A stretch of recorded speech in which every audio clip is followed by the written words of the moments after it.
What is up, everyone? I am Keith Fleming. This is the Daily Fix. No, you do not have to adjust your screens. For the first time, I think, since week 1, me, Joe, and Kev are all here together. And we were so excited about it. We said, let's invite Nate too. Let's just make it a freaking party. It's Friday. It's a town hall. I think, never mind. I don't want to go down that direction. We're very happy to be here talking MME, DraftKings, lineups. Guys, how's everybody doing? Mm-hmm. Yeah. Good in Tucson. It's under 80 degrees right now, which has been a rarity for the last 6 months. So it's Joe, lovely. do you know what it was in Georgia this morning when I woke up? What was it? 45 degrees. I hate it here right now. Because that's too cold. That's too cold. Too cold. I don't like it. Once it's under 55, I'm out. Yesterday it was 27 in the morning in Fargo. So I couldn't do it. Not do it. I couldn't do it. Was it a high of 28 with a low of 3 by chance? 28 and a half. That's a you're welcome, Keith. I wouldn't. Sounds You're terrific. such a bitch. It took me a second to figure that out. It's okay. Oh God, fucking Chiefs fans, man.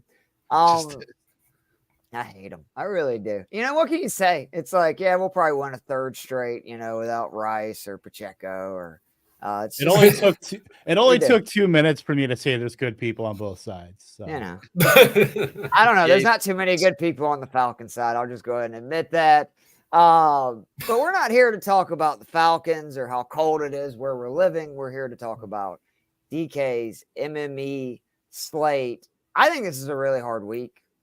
I'm going to go ahead and tell you, I'm going to want to get frisky here. We start talking about building some lineups. If Deontay Johnson's out, y'all are probably going to be angry with how many Panthers I'm trying to throw into a lineup to then be able to juice. And Joe knows because he got the spoiler when we did the cash game discussion the other night. But let's just, you mind pulling up the DK board there, Kevin? And we'll start kind of with the QBs and go through it. Is everybody kind of in agreement that if you're going to play one of those expensive guys, it's Daniels, or do any of y'all really like Hurts or Allen? Because that's kind of right, like the 7,300 and higher guys. Those are the 3 top ones. I don't want to play Hurts. I don't either. The Eagles defense, or the Eagles offense, that game against the Browns really kind of shocked the system a little bit with how, they had Brown, they had Smith back. Now they lost Goddard. It's going to be somebody that I'm sure is a real person named Grant Calcaterra running the majority of the routes there for the Eagles. I'm just not, the Eagles are not in sync right now. And that's going way back to the last 6-7 games of last season. So do I want to just pay up for Jalen Hurts? Not really. If I'm going to take somebody, I'm going to take one of the receivers and play him as a one-off, but I'm not going to play a game stack with Jalen Hurts. That's just, for me, that's off the table. Yeah, there's a non-zero chance that the Giants pass rush just is in Hurts's face the entire You just game. got Chris Collinsworth on me right there, Nate Markham? My Lotta just hit IR today. Yeah. The offensive line was music to my ears. wonky, but Burns is healthy-ish. He's supposed to play at least. Dexter Lawrence is supposed to. So those 2 pieces prior to today had me a little more optimistic about the Eagles, but not much. Like you said, maybe Kevin, the one-off. Would Saquon be a good option if you think that the Eagles realize that's all they can do is try to run the ball? But I don't know if I want to spend up 82 on Saquon when that. And they could have done that, and even he was Barkley was pretty ineffective too. Mm-hmm. So right. That's if you're going to attack the Browns, the run game is pretty much how you do it. Yeah, they have a good defensive line, but that's pretty much it. So, that would be how I'd attack the Browns, and the fact that Barkley was ineffective. He's fantastic, but that doesn't give me much confidence in really anybody there, unless you want to play punt Calcaterra. which Joe mentioned, because what is he like, Joe? 2,600, 2,500, something crazy, right? 100. But yeah, I mean, last week when he came in, it was from the point he came in, Ford Goddard, 18% target share. So small sample size, obviously, but there's potential opportunity there at that price point.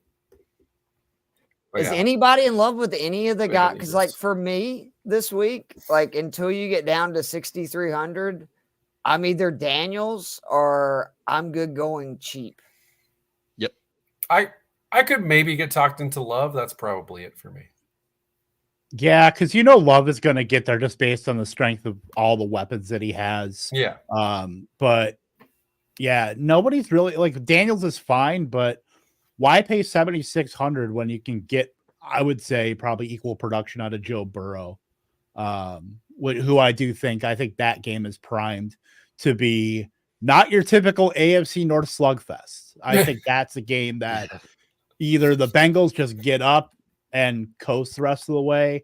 I mean, it's funny we're talking about, a 2-4 team doing that, but the Browns are generationally bad. Like going back to our forefathers, generationally bad.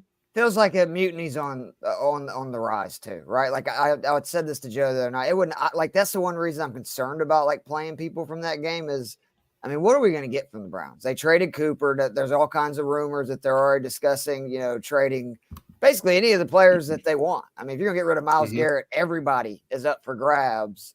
And I do sometimes wonder at that point players just say, all right, F this, I'm out. And that concerns me. The two games that I think we both, or I shouldn't say we both, because there's four of us. I hope we all agree that I think are the most likely to be kind of sneaky shootouts, or maybe, the Detroit, Minnesota one, I shouldn't say sneaky. I think most people think that's probably going to turn into Detroit should have a hard time running. As good as their run game is, Minnesota has been so good against the run, least in yards per attempt, least yards allowed. And so that's going to mean I think both teams are going to want to throw, especially with how much man the Lions play and how good Justin Jefferson is. His first man, Joe had a bunch of good stats. And then the Falcons-Seahawks game, like I just keep thinking of that Falcons-Bucks game 2 weeks ago. A lot of similarities, in my opinion, with this matchup. The Falcons can't get pressure. So you got the concern that you normally have with Seattle of can Geno, have a clean pocket because he is third in completion percentage when in a clean pocket. He's second in completion percentage versus zone, which the Falcons run like 80% of the time. And then Seattle's got, a bunch of people out, including now a corner. And you got to face Darnell Mooney and Drake London. Like that's actually the game I'm most interested in kind of stacking. And I like both of those QBs. And we were talking about, what was it, Joe? Geno scored like 17.8 points or more in 5 of 6. And you look at some of those games, Seattle's offense did nothing. And he still basically got 18 points. And he's kind of due for, I think, a monster game. And boy, there's nothing like playing a weak pass rush like my Atlanta Falcons to do that. Yeah, I'm with you on the Geno play. I think that's the one I'm increasingly circling at. Yeah, I like the price point. I like the probable game script. The Seattle hasn't been stopping anyone. I mean, Daniel Jones had probably his best game of the entire season. Jared Goff goes 18 for 18. So they're probably not stopping you guys. So that's going to lead to more Geno. And yeah, even in the games where this offense has struggled, again, like the Giants game, they did nothing for 3 quarters. Fourth quarter, they find a way to come alive. Geno ends up, with his 20 points. So, yeah, that's the one that stands out to me. Yeah, Geno's my favorite quarterback of the entire slate. I think that game is like the perfect classic vintage Lockett Metcalf stack with Geno, like for all the money. That seems very fun, and it's easy to bring back a couple pieces, 1 or 2 pieces from Atlanta too. Yeah, that game feels very fun. So I'll be very excited at 7:00 Eastern when it's 17-16 Falcons. Yeah. I'll be excited if it's 17. I know you will. Tyler Younghoe Koo field goal to win it after 2 Tyler Algier touchdowns. Hell yeah. Absolutely. I mean, can we talk just for a second about AK? I know it's been rough. I do. Miami is so bad.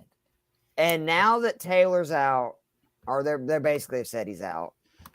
Is Sermon, they say, is going to play now, right? So Yeah, it's going to be Sermon and Goodson. I do kind of wonder, could this be, I don't know. I go back and forth because it would make a lot of sense for them. Hey, he's already been hurt twice now from running. Maybe we should limit it, but he's got that rushing upside. Of course, he was doing his best passing of the season in the first quarter versus the Steelers when he got hurt this last time. There is, them being at home versus that awful Miami team. That's the one I keep looking at going, am I missing something here? And should that be a play that I should be more willing to play this week, especially in, like multi-entry events? It's a good spot for the price.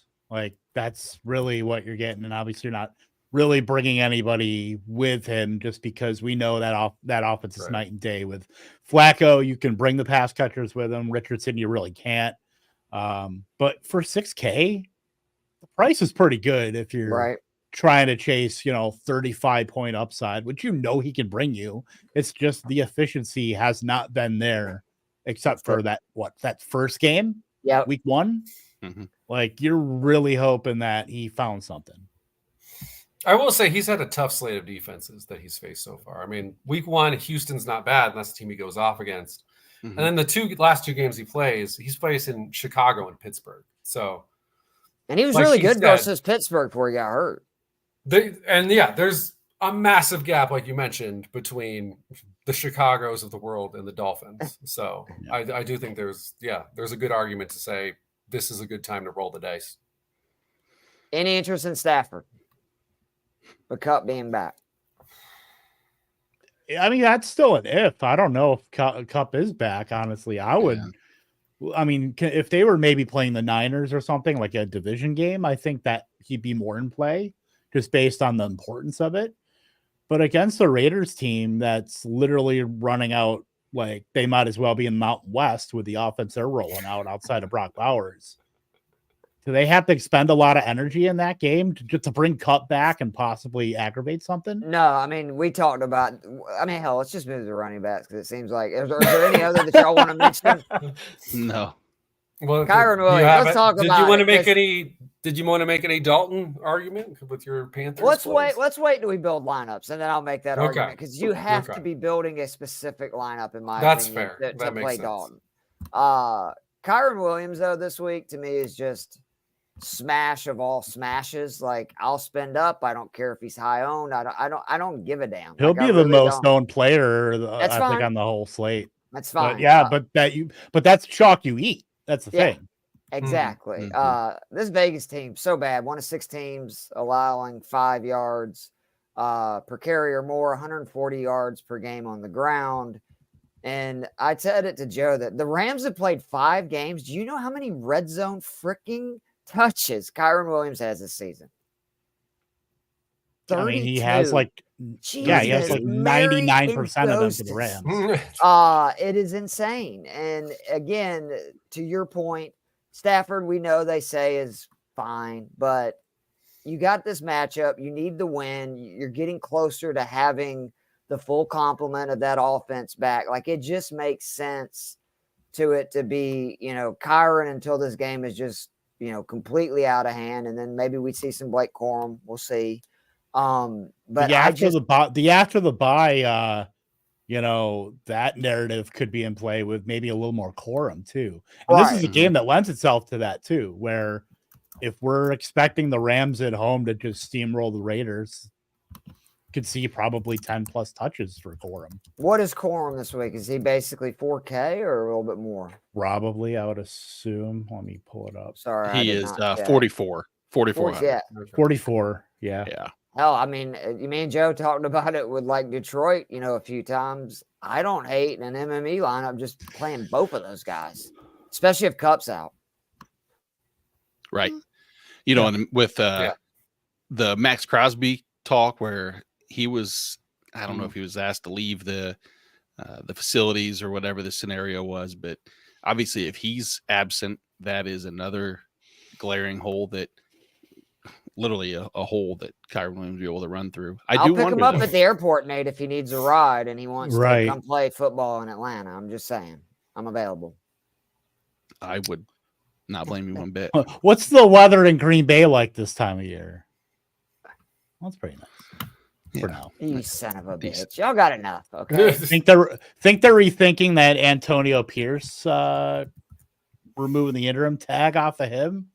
How quickly the bloom went off the rose on that. I mean, This I is will what say in happens his when you're defense- making every decision in retrospect, where it's like, we should have hired Skarnecchia. So it's like, well, They should have got a quarterback. They should have hired Rich Bisaccia, honestly. They should have got a quarterback. I mean, how can you Or say yeah, that sorry, you have a fair Bisaccia. That's chance? who I was meaning. Yeah, where it's like, you're The making. You're like, Pison. we messed up last time, so now we'll do what we should have done last time. This time, even though it's a different guy, it's a different situation. I mean, last time you were talking about making a playoff run, and last year it was they beat up on some shitty teams that had a bunch of injuries at the end of the season. And the Chiefs. I mean, that's the Raiders. So yeah, the Raiders will be fine. They'll go hire the son of an old coach and just do this all. Brian Schottenheimer, I'm sure, is due for a head. Yeah. Pretty smart. My son favorite is, part- I think 12 now, Kevin. So another year or two, they can hire him. my favorite part too is hiring Tom Telesco, where it's like, you know what, the guy who just failed with our division rival, let's hire that You guy. watched Right. him Sure, he's do a it. man. That's the thing. Like, You had a Because front row they did- seat. they didn't want to pair a rookie head coach with a rookie GM, which I don't even think is a thing that matters really. And so it's like the Antonio Pierce mistake is informing the Telesco mistake, which is Well, the hilarious the thing ultimate is Raiders they move. got rid of Reggie McKenzie when they brought Gruden in, and Right, Reggie who was McKenzie a was doing a reasonable guy. good job. yeah. Because he was Green Bay's director of player personnel for a long time under Ted Thompson, and then they brought him in as this is going to save our franchise, and then Gruden comes in, cleans house, and they're just back to the same old Raiders. Yeah, but Gruden's got a really cool TikTok, Kev. So everything's worked out for everyone. Let's talk about some running backs. I think we've shit on the Raiders enough. Sorry, Raiders fans out Why there. is Kenneth Walker only 7,300 considering he's the best running back in football? Ho, ho, ho. Wait a minute now. Let's not get He crazy. he here. has been. Yeah, Mhm. By I all get, metrics. I mean, he's the market share in his backfield. He's been the best fantasy. Okay, he's been the best fantasy running Okay, back, but that's fair. I I would argue he's been the best pound for pound running back in football. What is that? Let's see. I'll try to pull it up because on a per touch basis, I would imagine he's outside of the outliers that have had 2 touches total. I would think anybody with 30 plus touches, he has to be top 2 or 3. Yeah. So I like him this week because of the passing upside. Unfortunately, being a Falcons fan, I know that, yes, we are pretty good versus the run, but we have really struggled with running backs catching passes. What did Walker catch? 7 passes last week or something? Well, ridiculous? and that's the thing too, is that Ken Walker now has a legendary Yeah. upside receiving floor, and that's the separator change. in running backs. Mhm. Mm-hmm. I agree. So would you go? Because I asked this, and Kevin, I try to keep your bias out of it. Are we just disrespecting Joe Mixon? I mean, he's 7,200. He's basically scored a 30 burger in both of the games he played. One of them, he had 15 touches. In Green Bay, for as long as I can remember, what's the recipe to Green Bay? You just run it, run it, run it. You don't have pretty much. Nico Collins.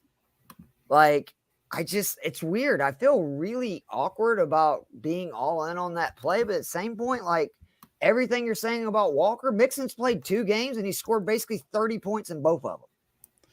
Mixon's totally fine. I don't hate Mixon.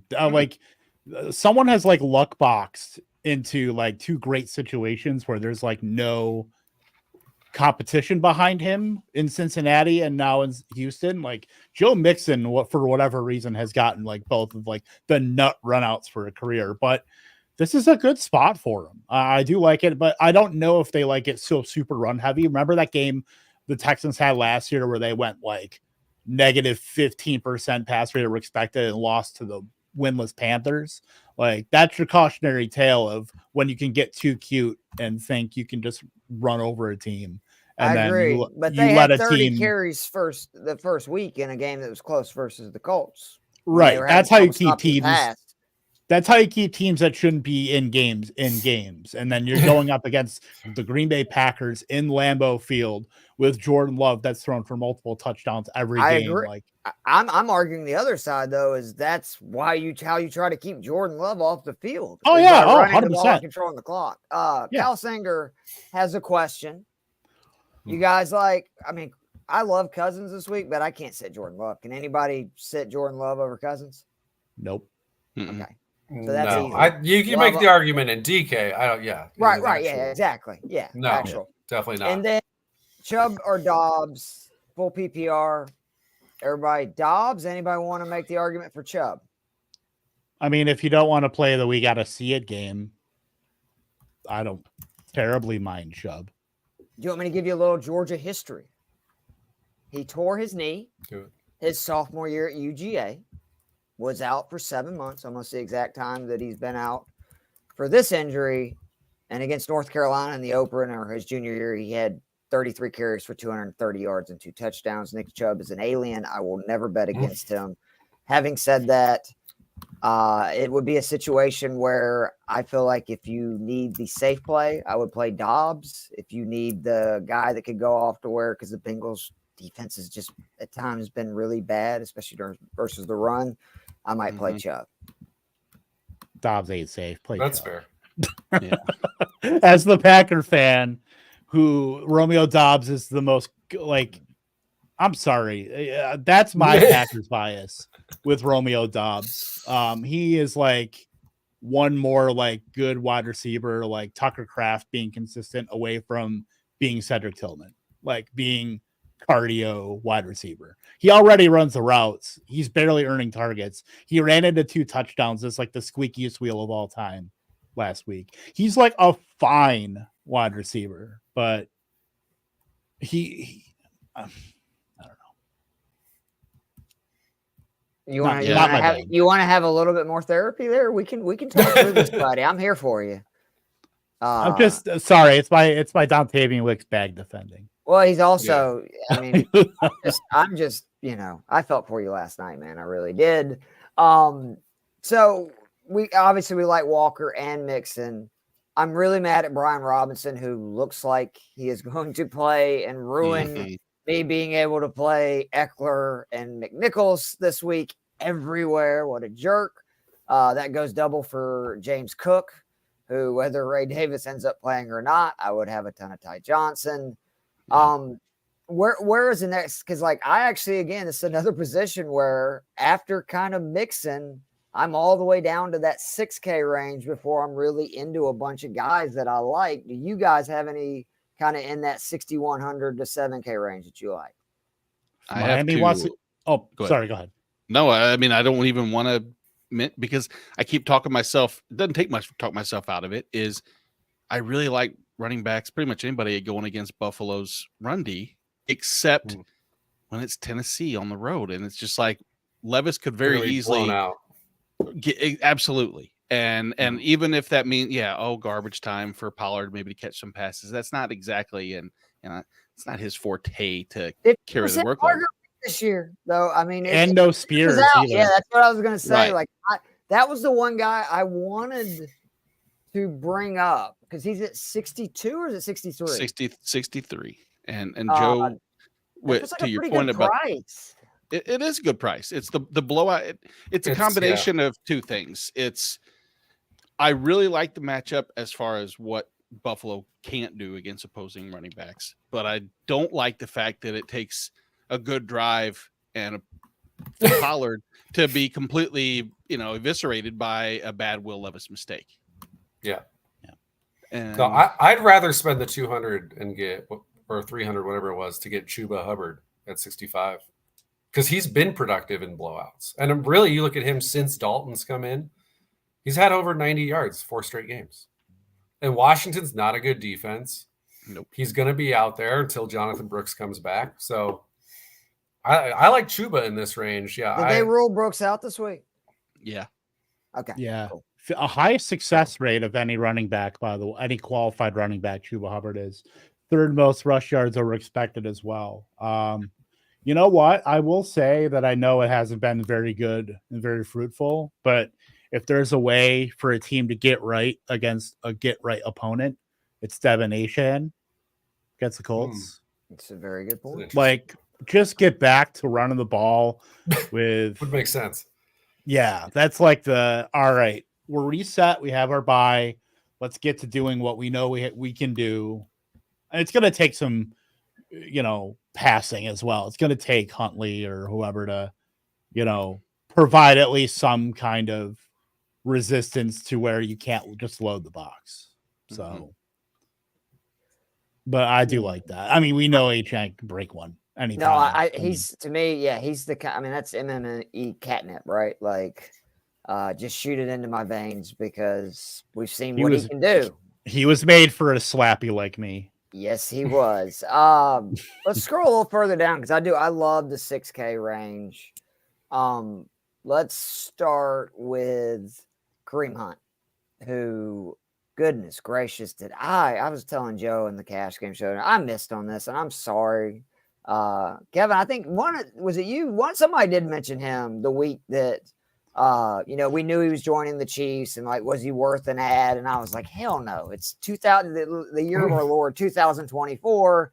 And then 5 plays into it, I'm going, God dang. Well, it wasn't me, I'll tell you that, because I was well, out that makes too. me feel better. And it took a Carson Steele fumble, and then we got another one to boot to really like hammer the point home. Because I mean, he saw like 40% of snaps, scored 10 points, in the first game. 65% last week, 18 points. The big part for me is 6 red zone touches, 4 last week. Yeah. And the Chiefs, I think they're going to be able to look at, like, he's perfect for what they need right now, which is we're just going to dink and dunk and move the ball slowly down the field. And I also think when they get in the red zone, they proved it, last week, they're going to give them the ball. So at 6K, I think that he's a great value, especially because he really hasn't been that involved in the passing game, but we know that's one of Kareem Hunt's, strengths historically, right, Nate? Yeah. And they really that first week too, when he joined the team, like you guys said, as far as the red zone touches, it even goes a little bit further than that. And some of the Andy Reid specials within the 5, when they're doing the lateral-esque type little forward screen, you call it whatever you want to call it, because Andy Reid has some crazy chaotic name for all those little design plays. But I thought that was going to be where Hunt wasn't going to be in the on the field, because they didn't want to risk not being completely in tune with that. And I'll be damned, I was wrong there too. He immediately jumped in, was involved in one of them, and it's been a revelation. I mean, the real football side of me is happy because we need somebody that can continue move chains and have some trust. So I don't hate it. I don't know how much I love it against San Francisco, but remember, this Niners run defense, like, it's good, but I don't know how good. Like, I look at the Minnesota game, Aaron Jones was kind of doing whatever he wanted, both on the ground and pass catching. Joe, I know you were really into Chase Brown when we discussed him the other night. You want to make that case? I mean, I think it's pretty simple. I don't think this game is going to be very close because the Browns are as incompetent as it gets on offense, as long as they're sticking with Deshaun.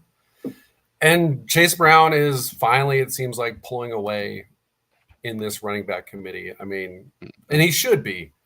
Zach Moss on the year, 3.2% breakaway run rate. He only has 2 big runs all season. His juke rate ranks 53rd among running backs. Meanwhile, Chase Brown, 7.8% breakaway run rate, so more than double. And he's 11th in juke rate.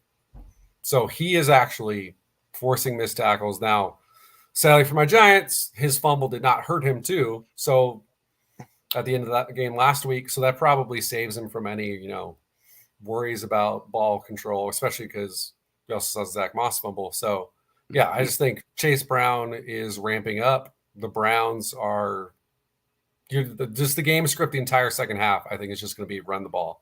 So I really like Chase Brown in this situation at this price point. Yeah. I was just gonna say it's the first week where Brown flipped Moss on both routes and snaps too. So we're getting the flipping. We're getting the flipping. I mean, we've already got it.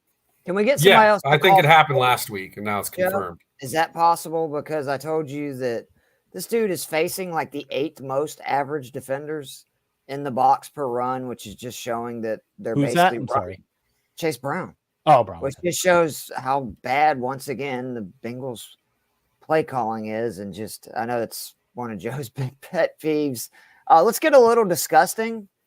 I really like Alexander Madison this week at 5,500.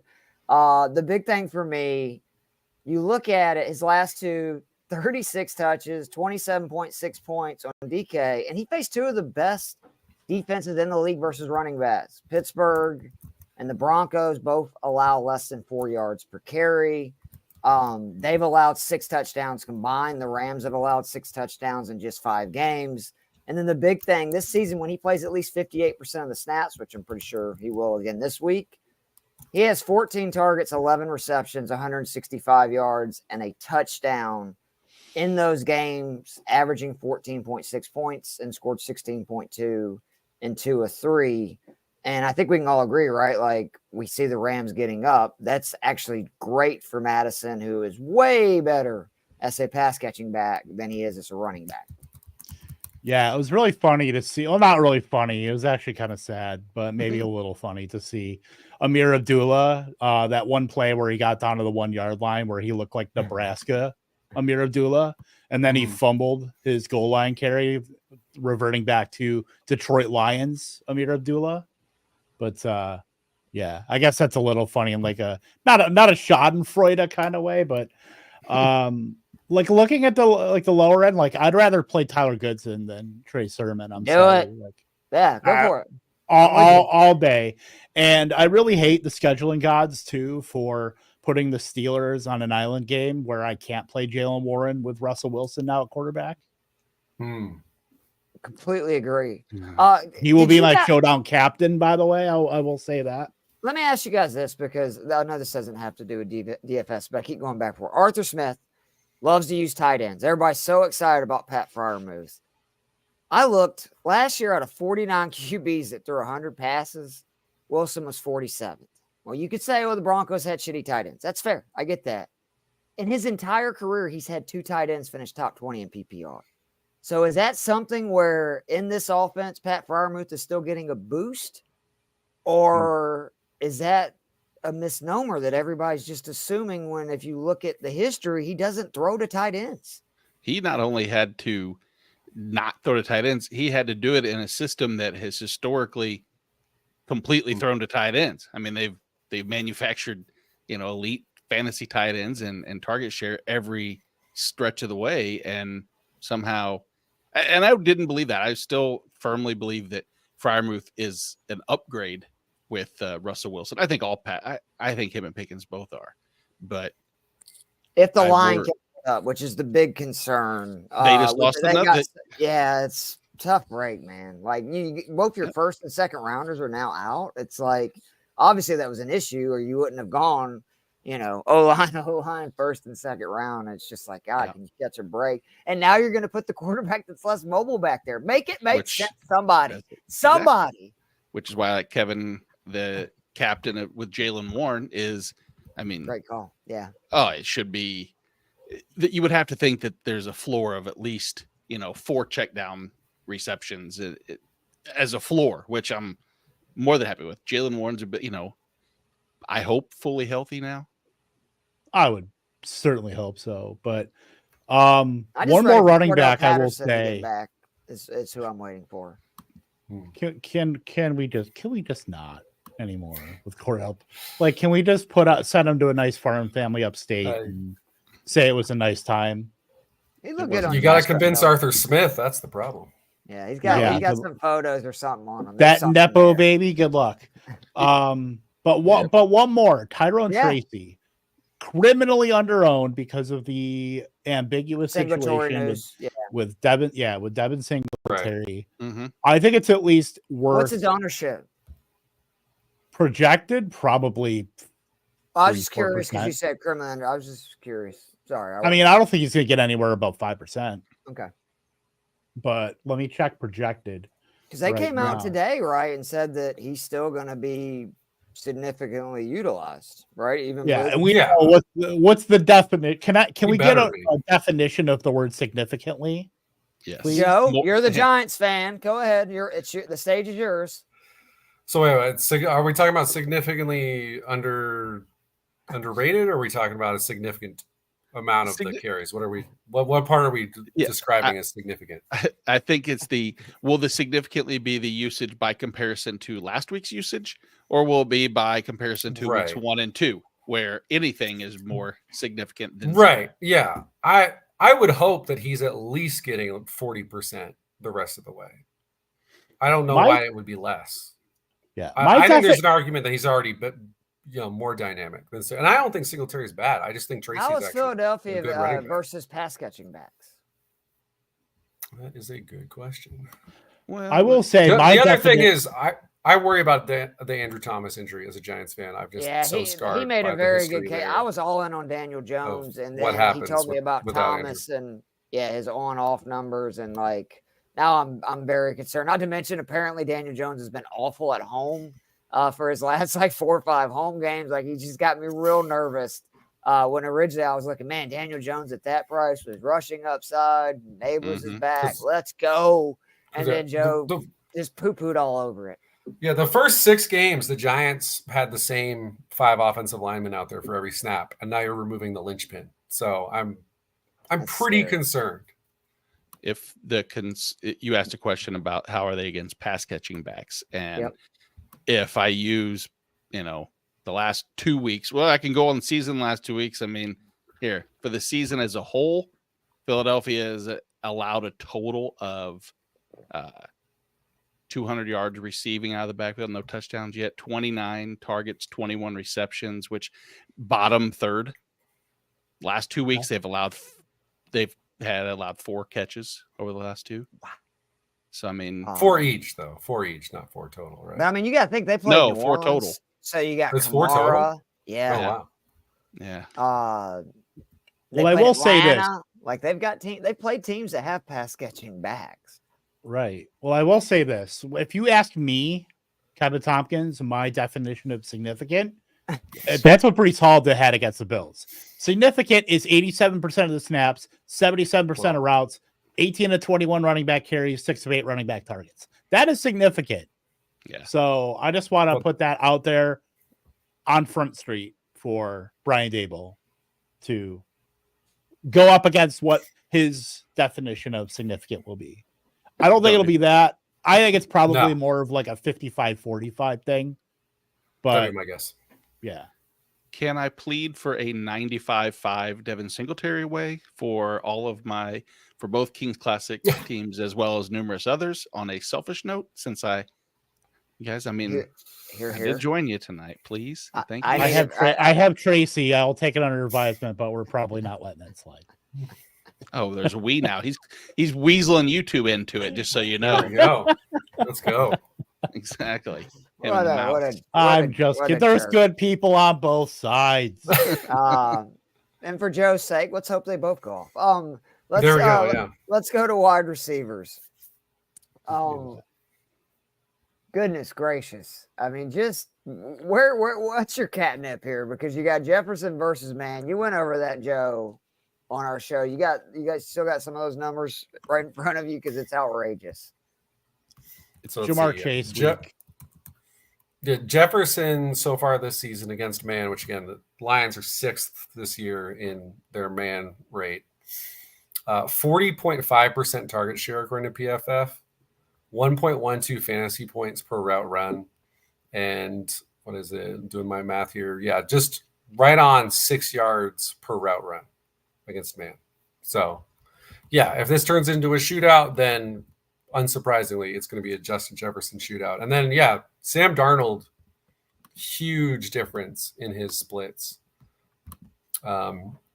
Turnover-worthy play rate, almost more than doubles against zone versus man, and his big-time throw percentage more than doubles the positive direction against man as opposed to zone. So he's been way better against man. Jefferson's been awesome against man, as he's always been.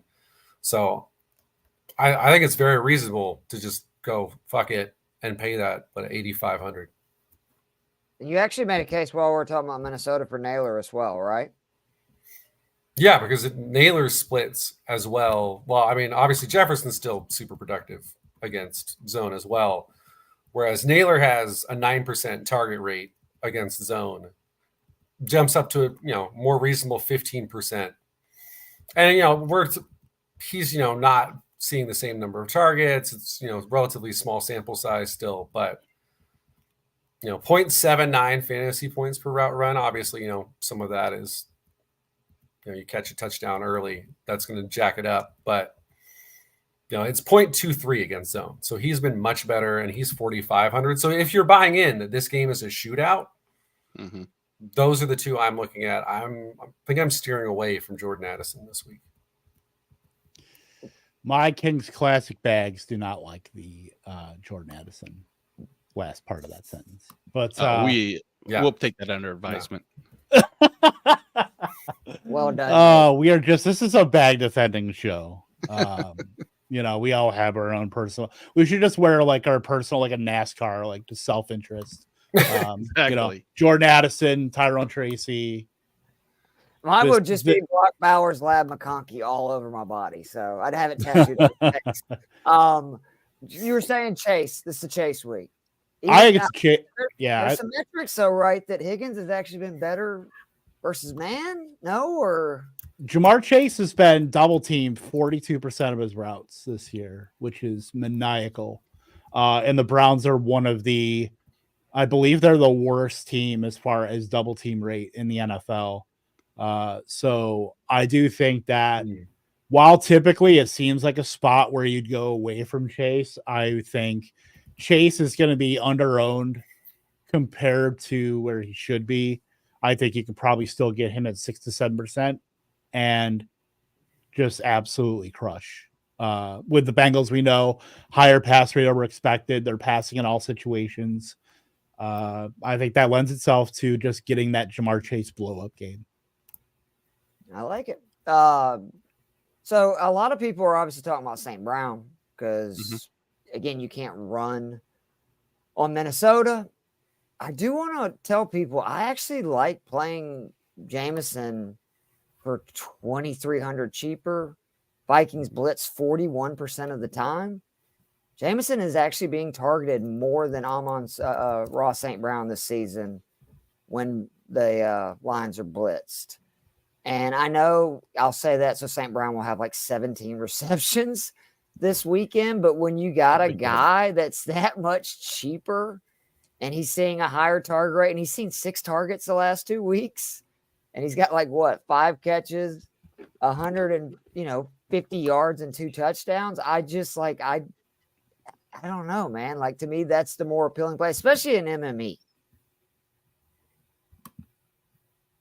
You're never going to have to convince me off of Jameson. I realize that there's a kind of a floor play scenario where we've seen him phased out in some capacity and then takes the big home run play to get going. But I like the matchups in general against Minnesota, like you said, I don't worry. They play so many that, they have 3 safeties out there at any time. They could try to take out certain areas of the field. I don't see them necessarily. No one's going to shadow either one of the two. So it's not one specific matchup per se, but that is the area of attacking for Minnesota, is especially getting the safeties up and then attacking deep. So again, like I said, it doesn't take much for me to be in favor of Jameson Williams. So I just was going to agree with whatever you said anyway. I love hearing that. The Malik Neighbors 7,500 would, right? I mean, what was it? 48 targets the last 4 weeks or games or something insane. It's hard not to go back to the well, right? Man. It really isn't. Yeah. I mean, the Giants are building the plane out of Malik Neighbors. The Darius Slayton stuff was fun. But now the adult is back in the room with the league neighbors. I mean, you could say this pretty much every week, but just try to fit in as many LSU receivers as you can into your lineup. Yeah, can I just make that a clip we just put in at like 45 minutes every week is about Malik Neighbors? Just put that in as like evergreen. Man, does anybody? What is his? Do you see his projected ownership? Is it like outrageous? I'm gonna look it up right now. Because I imagine it's probably pretty high. Yeah, I would think. I mean, rightfully so. It's 12%. That's still not bad. actually That's not- probably yeah, gonna rise. I kind of like that. Is there anybody before McLaurin that you guys really like? Because that's the next guy that just shoot it into my veins. Right. Yeah. I mean, I think London and Metcalf at 69 and then tied with him at 68 for Metcalf. Metcalf. Again, I think Metcalf is the guy for me. I think that's too. a high scoring game. And yeah, if I'm going Geno, Metcalf is. I know the other guys are cheaper. I like the Metcalf matchup more than the other two. Yep. I think he's been the more consistent guy this year. And then I'm down with either Falcons receiver this week. If you want to save the money and go Mooney, I think that's a really good play. But I think London will be pretty productive as well. So that whole range right there, McLaurin, London, Metcalf. Mhm. I'm going to have at least one of those guys, I think, in every single lineup I do. I think I'm still firmly on London. I mean, we saw the floor game. Like, it's hard to kind of play the law of averages with Mooney, considering the Thursday night game he had, and then coming back down to earth. Like, you could play you could hope that play the split the middle game with him, but like realistically, you're probably getting a couple of those boom games, not as high as he had, but I still like London. I think London is just the massive floor play there, He's a where beast. he can still get the ceiling. Mm-hmm. I agree with everything you guys just said, but I still think McLaurin is a better play than either of those guys. Carolina is so bad. And I think that, I mean, Washington, like if you look at it, Daniels, it's McLaurin and then spread it around to everyone Diami else. Brown. Last week, he I didn't mean, Noah Brown. Sorry, not Diami. catch that Noah. many yards. That's your boy. He didn't even catch Kenny that many Brown. yards, and he got 2 Yes. touchdowns, both in the red zone. And then just the zone man splits I was talking about with Joe last night, huge difference. Carolina runs at a top 10 rate. His win rate goes up it's more than double, from 24% versus man to 54% versus zone. Target rate goes up from 24 to 29%. He scores more fantasy points per target. And then, oh, by the way, Carolina's allowed the most passing plays at 40-plus yards. And McLaurin has 2 catches of 55 yards or more in his last 4 games. So I just think that's a smash play. My one concern would obviously be they get up huge, but I just think if they get up huge, McLaurin's going to be involved in that and probably get his and get back over that 20-point number that he's basically been averaging since week 2. Yeah. John Bates ain't vulturing Terry McLaurin. I'm sorry. I'm sorry to the one John Bates person that's ever watched this show, but yeah. But I mean, it's literally McLaurin or nothing, or like the running backs. Yeah, I'm not even. Yeah, you're just taking a shot in the dark otherwise. So I mean, Noah Brown is like someone I do like, who he's like the only guy out of all of those receivers, like the Zacchaeuses and the Diami Browns and all, who has actually earned targets in their life at one time. We saw it with Houston when Tank Dell got hurt. Like he has target earning upside, and his routes are going up. So I actually don't even hate him as like if you really want to kind of gal-brain it to throw a Noah Brown in there. If you're playing McLaurin and Jane Daniels, like I don't hate that. That play is not as bad as like throwing in a Diami Brown and hoping he goes 1 for 50 and a touchdown. At least there's floor there. What would you rather have? Like the Noah Brown, who had suffered a groin injury, coming back from that, re-aggravation, of course, is something everybody, you have to pay attention to, or a less ceiling, just more boring play for the same amount. And maybe that is Diami Brown because they are basically the same amount of money. I'm taking Noah Brown all day long and just saying, re-aggravation aside, I can't see a path for Diami earning 8 targets like Noah Brown can. And in that matchup, with as fast as they play in Washington, I am comfortable with a lesser number, 2, if you will, to fill out my lineup. I would like to.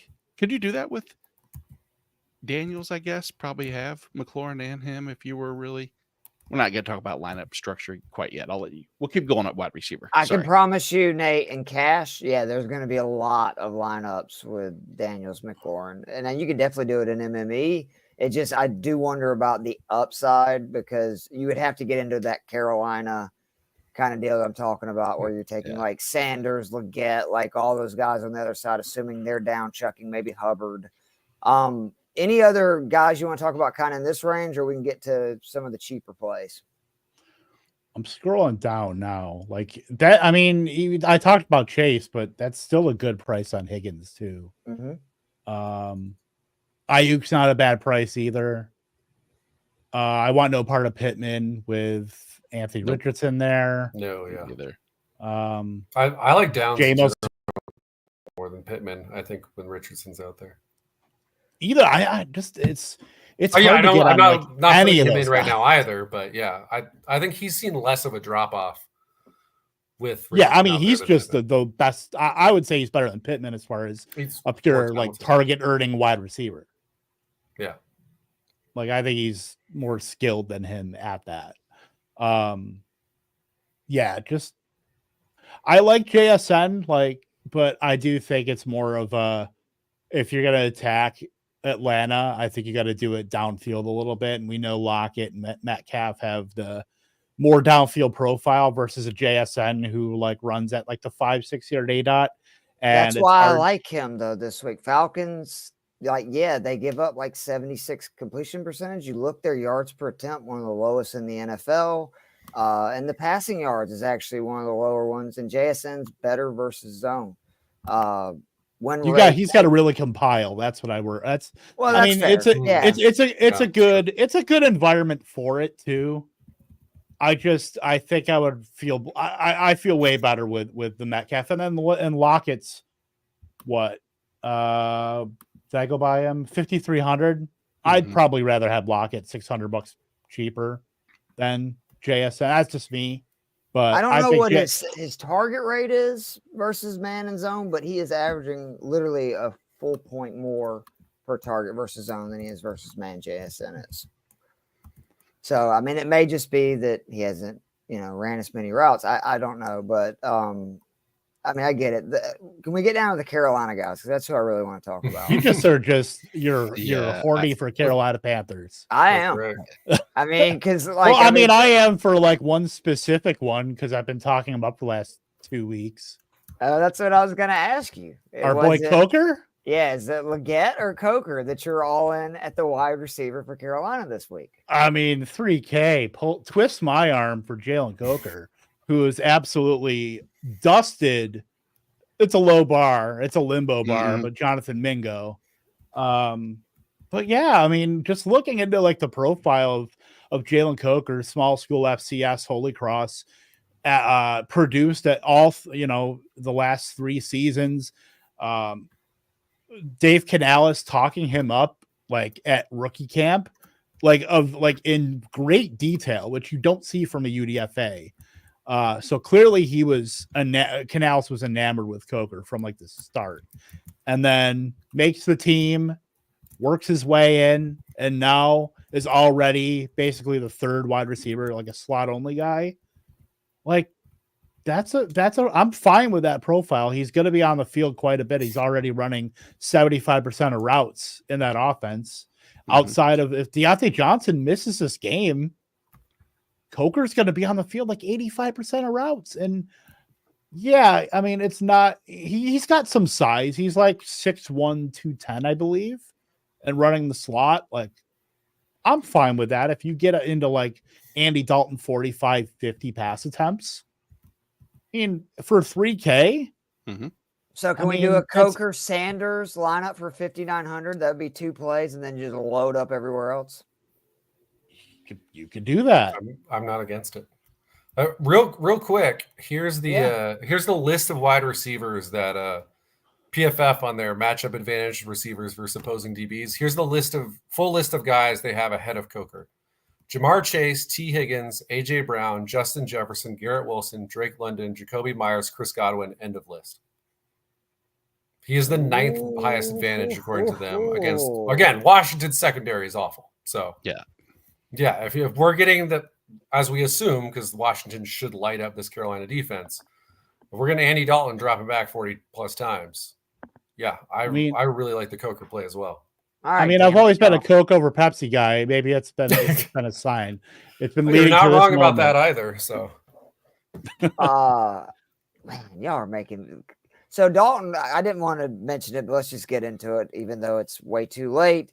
He's been not great the last 3 weeks. I know he's thrown multiple touchdowns, but 577 yards combined passing the last 3 weeks, 4 touchdowns. Again, that Bears game is throwing those averages off. It is, but Joe, come on, it's still pretty low. I give you, but 577 yards passing. If he had 50 yards in the game versus the Bears, that would still be a pretty low. I mean, Cincinnati and Atlanta, he's over 200 yards and he has 2 passing scores. So I got you. Considering we're talking about investing in guys who cost like $3,000. Let me make the case, Joe. I was getting there. Damn it. Okay? All right. I'm sorry. Aren't you glad you joined us, Nate?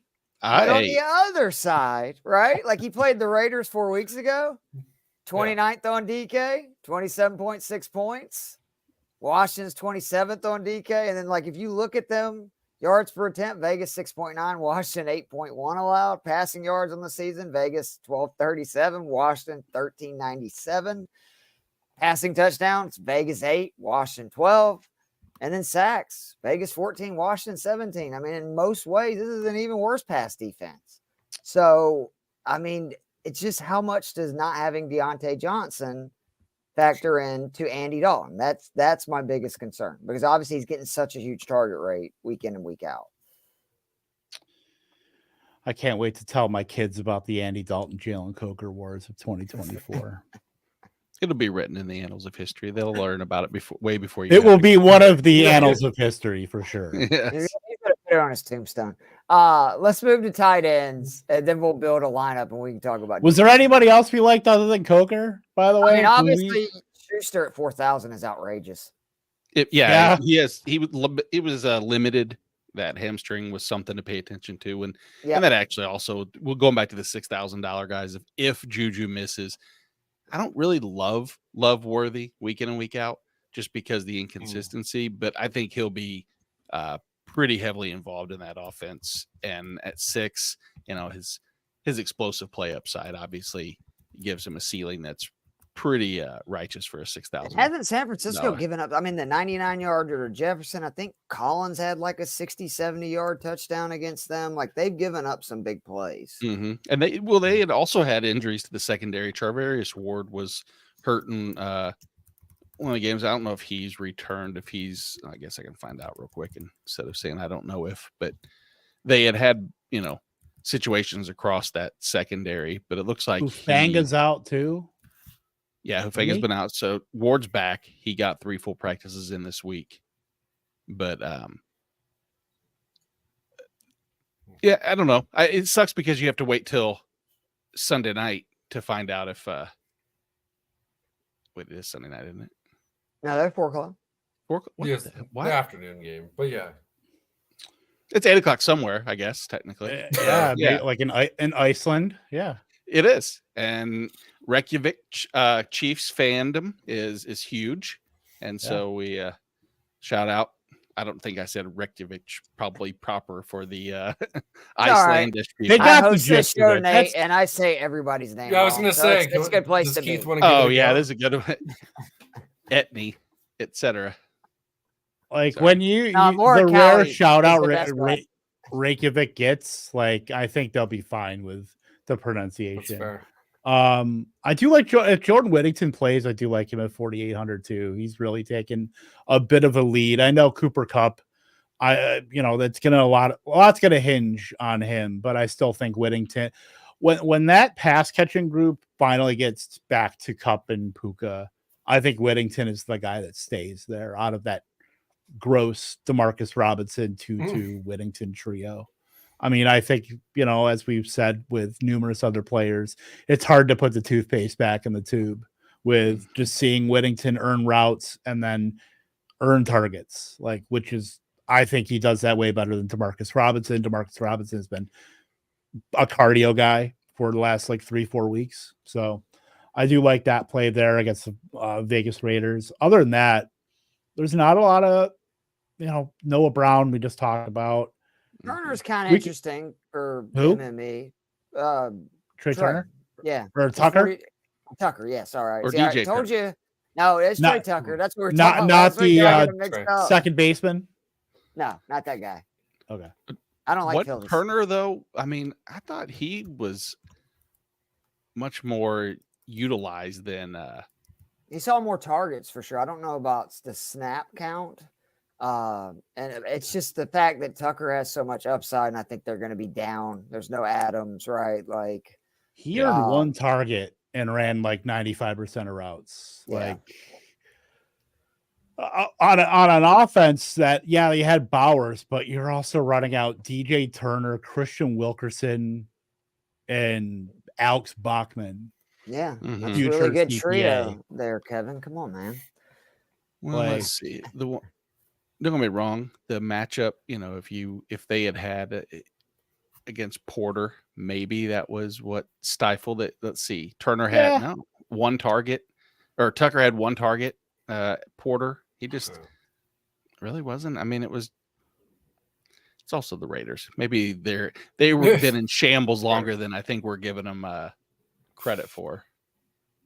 Yeah, we want to give them the credit of being one of the 32 member clubs of the NFL, but Well, and I mean, having like at 3 more some Super point, Bowls than you the got to start Falcons, pointing the but players. I know the rest of you guys don't have to worry about because y'all have multiple championships, but I'd take just one, even if it was like 50 years ago.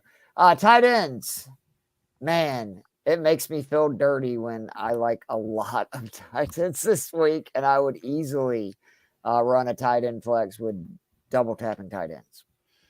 Oh, Brock Allen Bowers, just the Yep. glowing light. I mean, George Kittle's a pretty glowing light himself, too. Mm-hmm. Kansas City has had real he's not a issues bad with play tight either. ends, and he's getting a ton of volume finally on a consistent basis. If you believe the Atlanta-Seattle game, Kyle Pitts, right, 4,500. He's had back-to-back double-digit games. Nope. No? You're not doing it? No, I'm not. I'm not falling prey to the definition of an insanity. I get it. Back to back, 58 passing attempts, I believe, was probably. I think he was the one that was the more likely outlier of non-repetitive production based off of passing volume. But that's what we're here for, Keith. We're here to basically. But he came back and had another pretty good game on a lot less targets. True. Yeah. Go ahead. And that was with Cousins looking awful. And then the Schultz and Njoku, like, I mean, good God.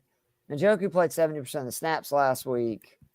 If you go back to last year, like his last 13 games with 70% of snaps or more, he's averaging like 9 targets. He's seen 16 red zone targets in that span. And I know it's gross with Watson. If only they had Joe Flacco.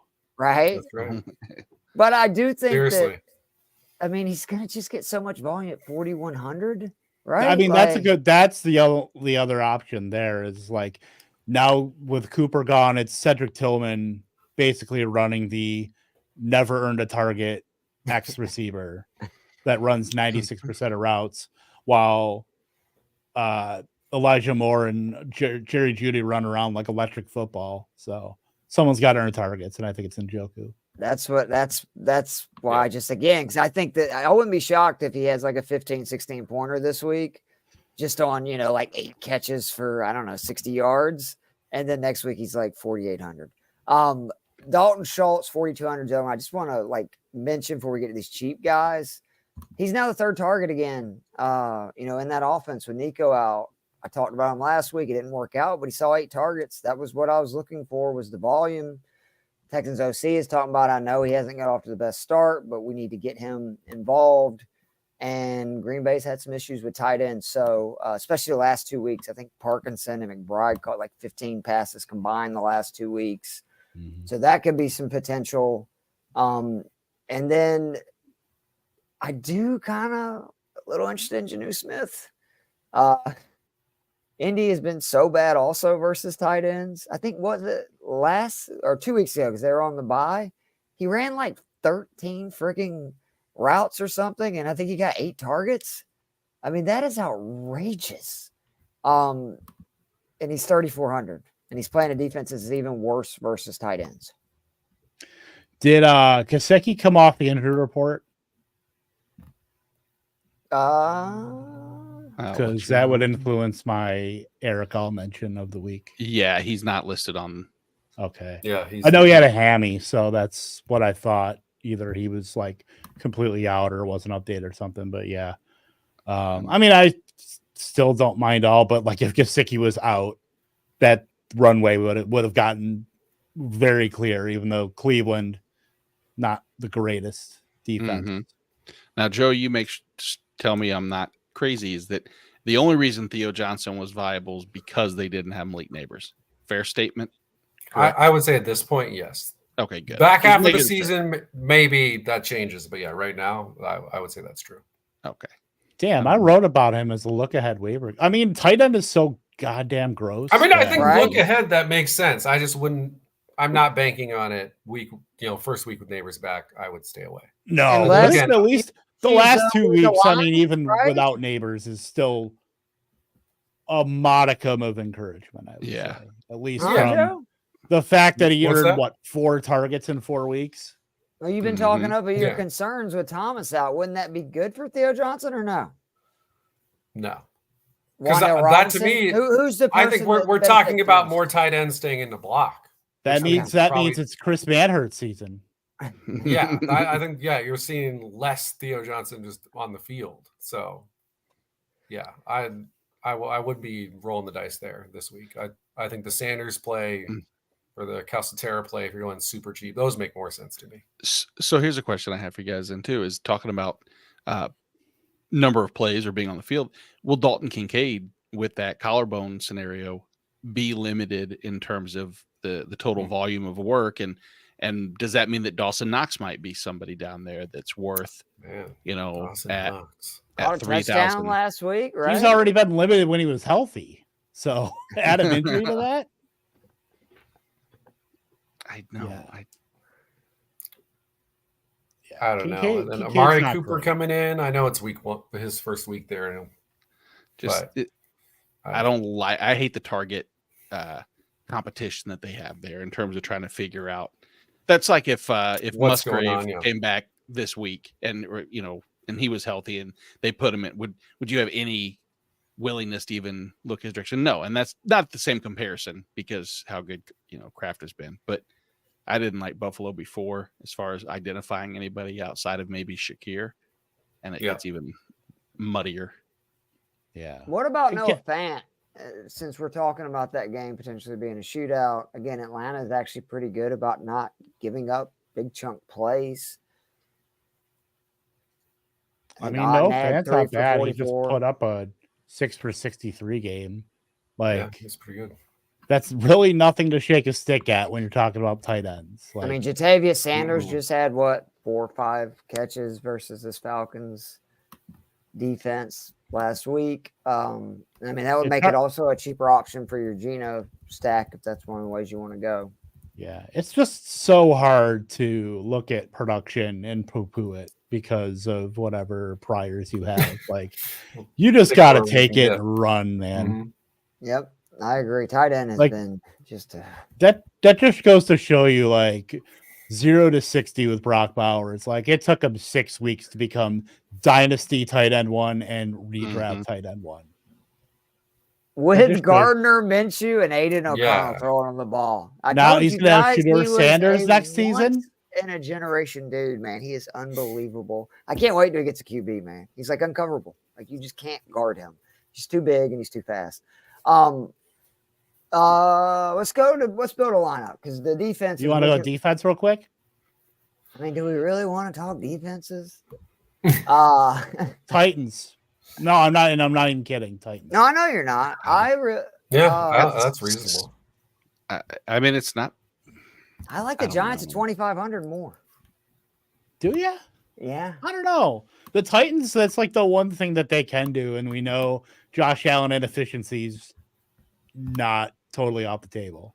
No, it's just the Giants get pressure. And the Eagles are going to be without one of their offensive linemen, right? Yeah, Yeah, that's fair. Yeah, I've been number one in sack rate so far this year. So, and Jalen Hurts holds on to the ball. The other one too, that just if you can find the money, the Vikings being 2,900 with what they've done this year, having played the Texans, the Niners, like they haven't played chumps. 3 sacks or more in every game, multi turnovers every game, 13 points or more in 4 or 5. And I believe if they stop the run, if Jared Goff is forced to throw against a defense with the chaos at Minnesota, I don't think it's going to go as good as it's been going lately, the last couple of weeks, more like the first couple. Yeah. Yeah, I know it's Titans and the Giants look like yeah. the 2 best options for me. I mean, yeah. Any others? I'm under the impression that honestly, I'm gonna probably mix and match based off of how much money I have left to be able to get player A, which in this case, like one I've been built. True DFS expert, so that's what I'm talking about. Well, I'm just gonna put him in for right now, just in our lineup. Go for it. Yeah, maximize their money. You notice how he got his way there. He's like, he made a fair point on the Giants, but Titans are better, and they're $200 cheaper. So I'm just going to start the lineup by throwing. Hey, you know what? If we have the money at the end, maybe we change. The Giants are the luxury. All right. Well, if we're just going to be able to just throw people in, go ahead and throw Sanders in at tight end. Damn it. And Coker, by the way, we're putting them both in there. Let's see what happens. Let's see what happens here. What is this, like an a la carte? No, just wait. Shittiest buffet possible? No. This is about to get real fun. I promise you. This is the all Asian lettering at the Chinese buffet that you don't know what it is. Oh my God. You guys are so funny. All right, let's literally anybody who's on the board. Doesn't matter their price, because now we got money. I mean, we've been talking about Metcalf and Geno. Do we want to build around the Seahawks? I was gonna say, well, it seemed like we had a pretty good consensus that we were high on Geno. So yeah, I like what I've seen with that. You want to toss in Metcalf too? I would think that y'all are in consensus on that. Again, I'm more concerned just because the Falcons have not been giving up a lot of big plays, but I understand it. And I mean, if Geno has time, you'd have to think that Metcalf I think there is an argument too that with considering there's 3 good wide receivers, you could argue that, it's unpredictable and I like Geno more than I like DK. But I think if we're for sure pairing someone, which you usually are, then I would go DK. Yeah, I mean, I'm good with it. We only have $1 billion for the rest. That's true. It's tough. Exactly. Tough choices here. We're like Paris Hilton just walking into a, Cartier store. That's hot. That's random up top. Are we doing a Chase? Are we doing a Neighbors? What's our vibe? I'd like the idea of Neighbors, or if McLaurin at 68 is something that I don't mind having a piece of that, especially if we're gonna think that Carolina is going to be supportive of 2 players on their offense in our lineup. I think it'd be ridiculous not to have something in return. I was actually going to build it. Yeah, I think we do have the to have someone Washington from stack Washington. was what I was going to do, was go McLaurin Daniels, because I just think that would make a lot more sense for what I was building. But I understand going with Seattle too, and I'm not opposed to that. I'm not either. Like, if you want to let's throw it in there and see what we get. Daniels, McLaurin, and at least we've got on the other side, we've got Carolina, so then we can just that's true. That. Got a good balance there. Yep. Do we want to do Kyron? Yes. Who'd have thought at the start of the year we'd be going all in on a Washington Carolina game? Right? I mean, it's crazy. Do we want to go Chase Brown? I like Chase. Jamar? I like Jamar Chase too. Do the double chase. Double chase. We could do, yeah. I mean, there's double flexing. We're looking down at 5K. The joke. He's what, 41? Is there anybody we want at? I was going to say, we have a lot of money left over if we do that. That's what really sucks. If you look from 5 to 4, it is. I know. I want something there. Tutu, D-Hop, Watson. Look. Joku might actually be the best option in that price range. Actually, regardless take of Chase out. saving Don't we that he want to has. play Goodson? I don't know if I don't trust. No, let me I'm not put talking about Jamar Chase. I'm talking about Chase Brown and playing Goodson. No, I know.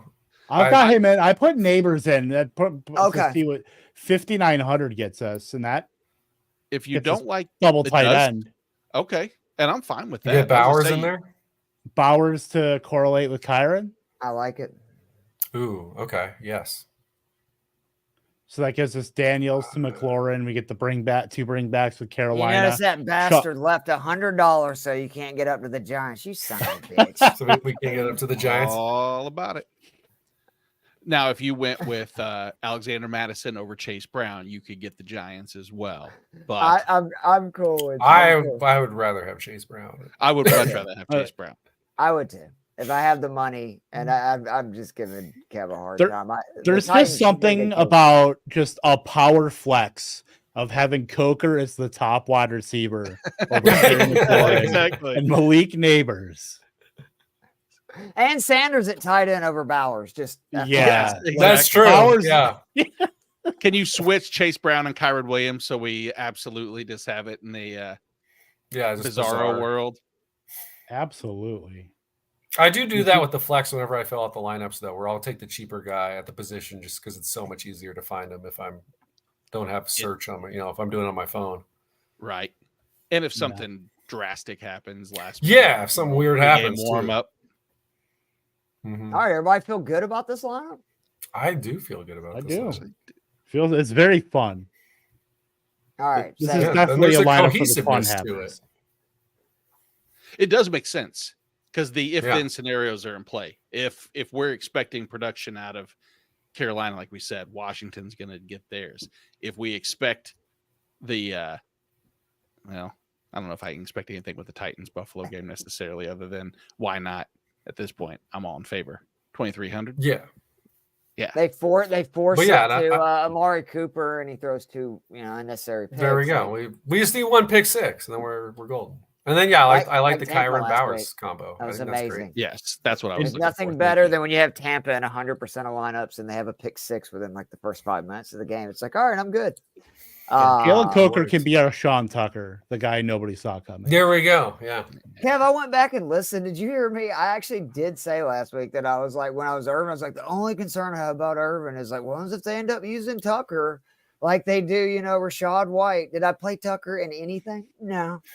Do you know how mad I was irrationally mad too, because I played JJ Zacharyson in Kings last week, and I had all of my Vikings, all of my Chiefs, all of my Rams out, Dolphins too. So I had like my entire bench was all by, and I had to put in Jermichael Hasty and Jalen Coker into my lineup and lost by like 12. And I was eyeing Sean Tucker, and I'm like, I can't gal brain that. And I added Hasty, like I was like getting one over, but yeah, I did too. It didn't work. Not great, Bob. Didn't work out for me either, so don't feel bad. No. I was there with you. Kitty party. Never wrong, just early.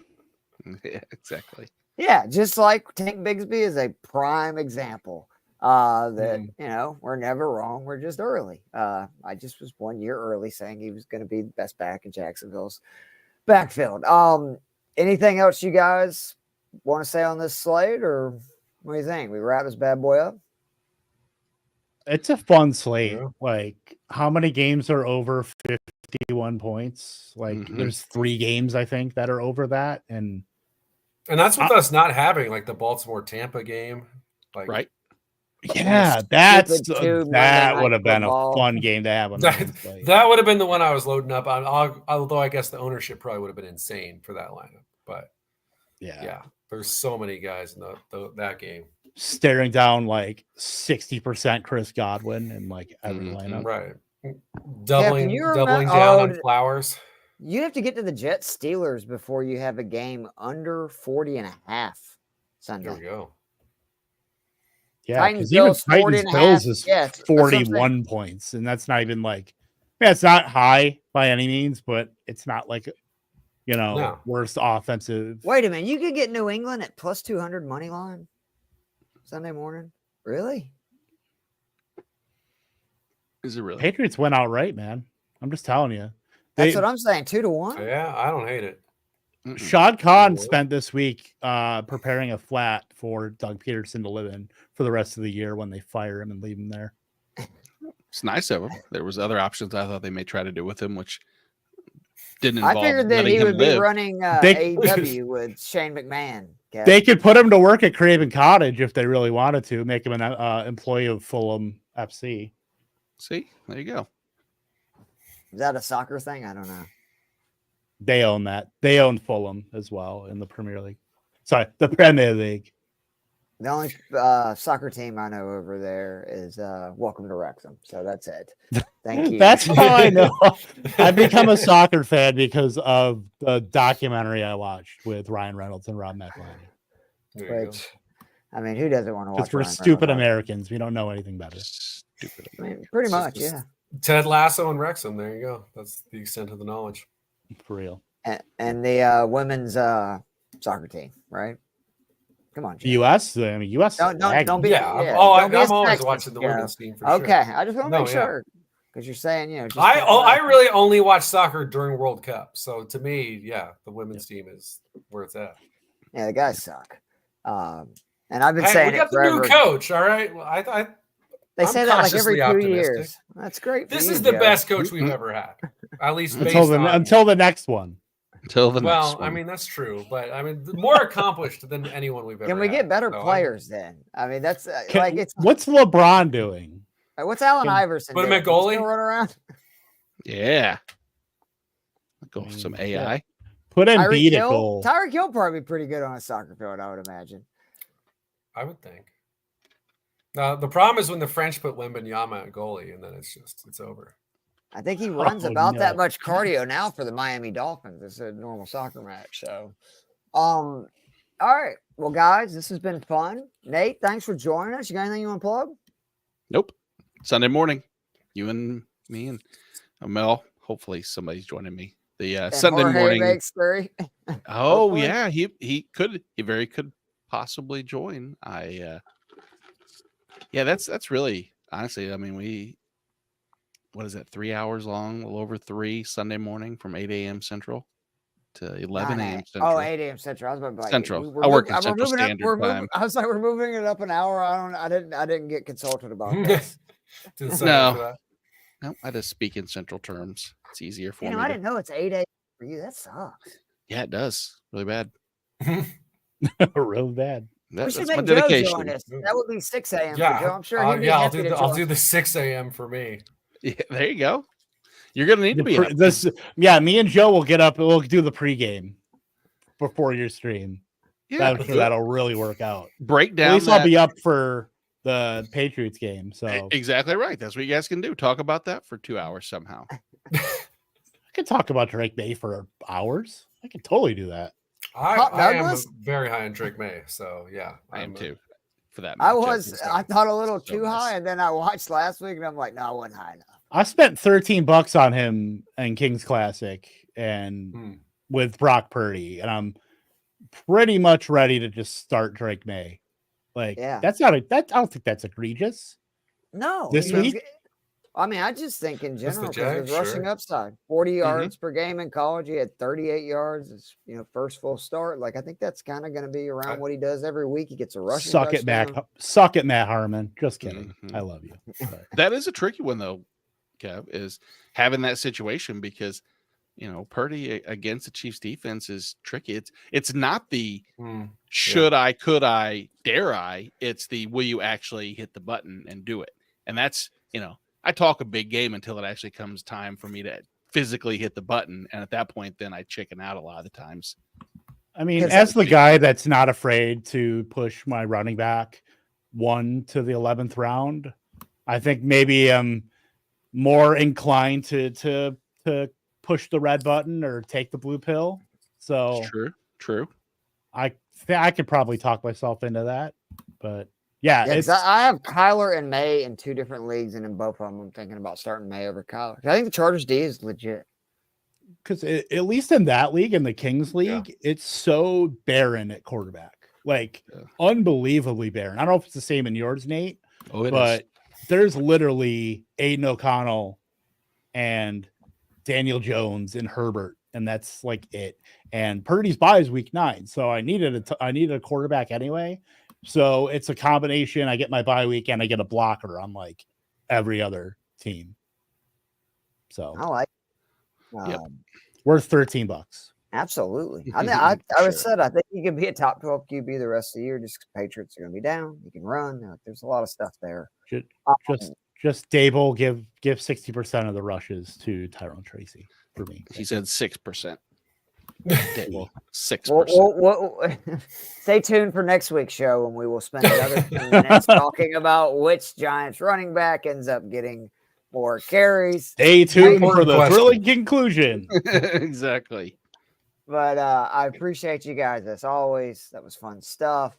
If you want to steal our lineup, that's fine. But if you win money, you know the deal. We get 15%. That's just are legally obligated. Split 4 ways. So and you when Coker and Sanders combined for like 2 catches for 4 yards, that is at Keith Fleming on Twitter, at Keith Fleming DFS.